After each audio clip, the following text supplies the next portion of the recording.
देवराज सेव्यमान पावनं विपङ्कजं व्यालयज्ञसूत्रबिन्दुशेखरं कृपाकरं नारदादियोगिवृन्दवन्दितं दिगम्बरं काशिकापुरादिनाथ कालभैरवं भजे भानुकोटिभास्वरं भवाब्धितारकं परं नीलकण्ठमीप्सितार्थदायकं त्रिलोचनं कालकालाम्बुजाक्षाक्षशूलाक्षरं काशिकापुरादिनाथ कालभैरवं भजे शूलदण्डपासदण्डपाणिमादिकाधरं श्यामकायमादिदेवाक्षरं निरामयं भीमविक्रमं प्रभुं विचित्रताण्डवप्रियं काशिकापुरादिनाथ कालभैरवं भजे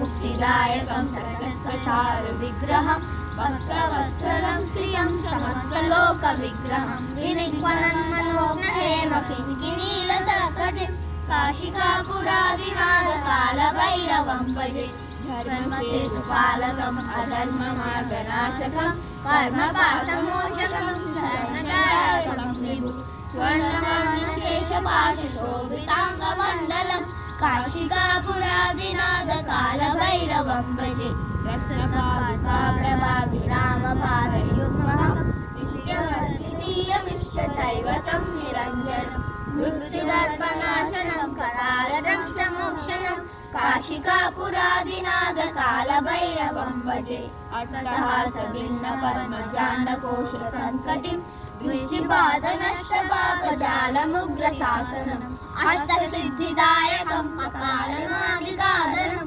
काशिकापुरादिनाथ कालभैरवं भजे भक्तसङ्गनायकं विशालकीर्तिदायकं काशीवासलोकपुण्यपापशोधकं विभुं नीतिमार्गकोविदं पुरातनं जगत्पतिं काशिकापुरादिनाथ कालभैरवं भजे कालभैरवाष्टकं पतन्तिये मनोहरं ज्ञानमुक्तिसाधकं विचित्रपुण्यवर्धनं शोकमोहदैन्यलोभकोपतापनाशनं ते प्रयान्ति कालभैरवं विसुन्दरिं ध्रुवं ते प्रयान्ति इति श्रीमद् शङ्कराचार्यविरचितं कालभैरवस्तुतं सम्पूर्णम्।